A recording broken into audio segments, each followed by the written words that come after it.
Budhanilkantha Pathibhara height अझै भन्नुपर्दाखेरि तपाईलाई भंगाल हाइटमा आज यो 5 आना 3 दाम ल्यान्ड एरिया बनेको यो ब्रान्ड न्यू सेमी बंगलो आज झिमल ग्रुपले हजुरहरुको लागि बिक्रीमा लिएर आइसकेका छौं। यो प्रपर्टीको लोकेसनको कुरा गरिरहने तपाईले रोड एक्सेस कुरा गर्नुहुन्छ भने आनन्दको 18 फिट रोड एक्सेस पाउन सक्नुहुनेछ।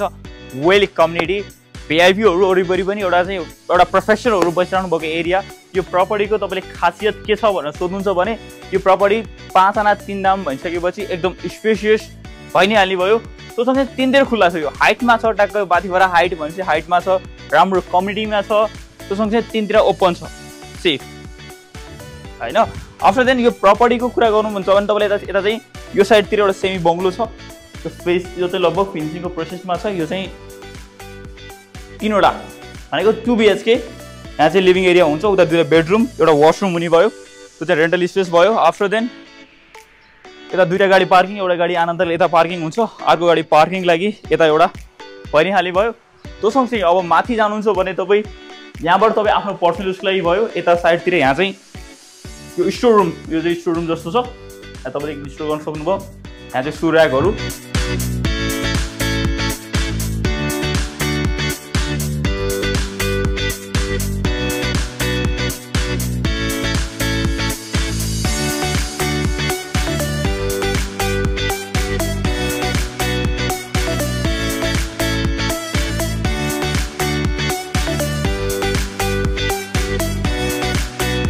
प्रपर्टीको के छ भन्दाखेरि यो प्रपर्टीहरुमा खासियत चाहिँ मोरओभर यसमा चाहिँ फिनिशिङ चाहिँ एकदम टप नच भइरहेको छ, हुनेवाला छ। जुन जतिको छ भछ त्यस टप नच जति हुने बाँकी छ त्यो पनि राम्रो हुनेवाला छ। अब तपाईँ लिभिङ एरिया कुरा गर्नुहुन्छ भने C this is the living area. तपाईँ एउटा 3-4 जना फ्यामिली, 4-5 जना फ्यामिली, 8 जना भयो नि। यहाँ चाहिँ आनन्द तरिकाले you can have a good time with your family. यता चाहिँ छ एउटा गेस्ट रुम, बाल्कनीहरू भएको, बाल्कनीहरू भएको, अट्याच वाशरुम भएको। यो चाहिँ इस्ट साइड भयो, तपाईँ हाइटमा छ, बानाटाको यता यो इस्ट साइडमा झ्याल खुल्ला छ, झ्याल छ नट खुल्ला छ, झ्याल छ। सो यो भइरहेको छ, तपाईँलाई लाइटको लागि कुनै समस्या भएन। बानाटाको घामहरू पनि तपाईँ आफ्नो बेडरुममै लाग्ने भयो। अट्याच वाशरुम भनि नै हालेँ। यता चाहिँ this is the common washroom. अनि यो प्रपर्टीमा चाहिँ मलाई सबैभन्दा मन परेको, अझै सबै कुरा राम्रो छ, त्यसमा अझै मन परेको भनेको किचन। सी किचन यस्तो प्रिमियम फिनिशिङमा, आई लभ दिस प्रपर्टी।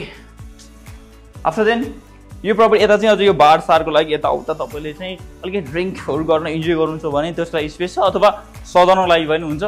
यो भयो तपाईँको फर्स्ट फ्लोर, जुनमा तपाईँको एउटा लिभिङ एरिया, किचन, एउटा चाहिँ गेस्ट रुम भयो, अथवा आफ्नो लागि गेस्ट रुम भनौँ त्यसलाई। त्यसपछि आएर हामी माथि आयो टप फ्लोरमा। अनि तपाईँ टप फ्लोरमा आउँदाखेरि चाहिँ this is the your master bedroom.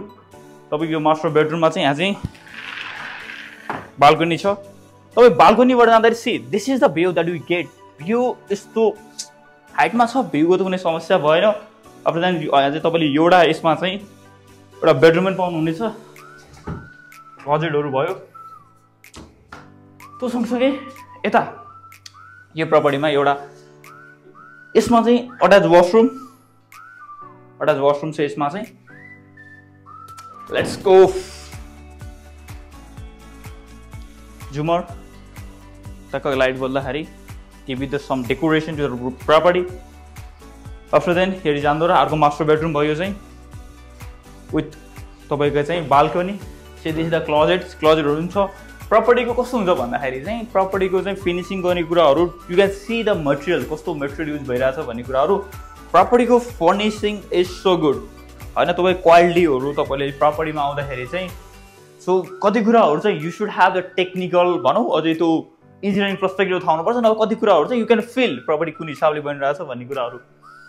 यो नै भयो। तपाईँले माथि टप फ्लोरमा आइराख्दाखेरि चाहिँ अर्को यता बेडरुम छ, सरी यहाँ चाहिँ कमन वासरुम बन्नेवाला छ। कमन वासरुमलाई स्पेस हो यो चाहिँ, यहाँ चाहिँ कमन वासरुम बन्ने भयो। त्यसपछि यहाँ चाहिँ अर्को बेडरुम, यसमा चाहिँ अट्याच छैन, दुईवटामा अट्याच, तीनवटामा अट्याच, दुईवटामा अट्याच हुने भयो, दुईवटामा कमन, त्यहाँ बाल्कनी, यता वासरुम हुने भयो। आफ्टर देन तपाईँ माथि आउनुहुन्छ भने यो दिस इज द भ्यू। तपाईँको त्यहाँको बाहिर बिहान उठेर बस्दाखेरि this is the view that you get. अझै यो भन्दा नि अझै रमाइलो एक्सपेक्ट के छ भन्नुहुन्छ भने माथि टपमा आइराख्दा छतमा आउँदाखेरि I will so you the view. है माथि चाहिँ तपाईँले एउटा पूजा कोठाको लागि एउटा स्पेस छुटाइएको छ, त्यो सँगसँगै सोलर वाटर हिटरहरू सबै कुरा छ। Wow, this is the thing, see the view. यो दिउँसोको भ्यू यस्तो छ, हाइटमा छ, बेलुकी चाहिँ तपाईँ टक्क बस्दाखेरि you will get the proper great view. त्यसपछि आउनुहुन्छ भने तपाईँ यताको अगाडिको भ्यू पनि देखाउँ। ब्याकसाइडको भ्यू गर्दा चाहिँ अगाडि चाहिँ you will have the good community, good people around you. So yeah this is the world property. अब भिडियोमा जति पोसिबल हुन्थ्यो त्यति जति प्रपर्टी लगभग देखाएँ जस्तो लाग्छ मलाई। त्यो सँगसँगै अब यसको चाहिँ अरू कुरा गर्नु छ भने अनि यो प्रपर्टीको टोटल ल्यान्ड एरिया भनिनाले 5 आना 3 दाम टोटल ल्यान्ड एरिया।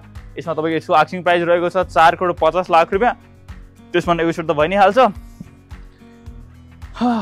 अरू के नै छ र प्रपर्टी कुराहरू, वेस्ट फेसिङ हो, तर वेस्ट फेसिङ भए पनि हाइटमा छ।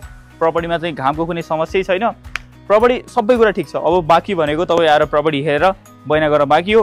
प्रपर्टी लगभग देखिहालेँ, एकचोटि फाइनल एकचोटि हेर्छु भन्नुहुन्छ भने चेक लिएर आउनुहोस्, प्रपर्टी हेरौँ, बैना गरौँ, क्लोज गरौँ। यति राम्रो गर, फेरि आउला नआउला, छुट्यो भने त छुट्यो।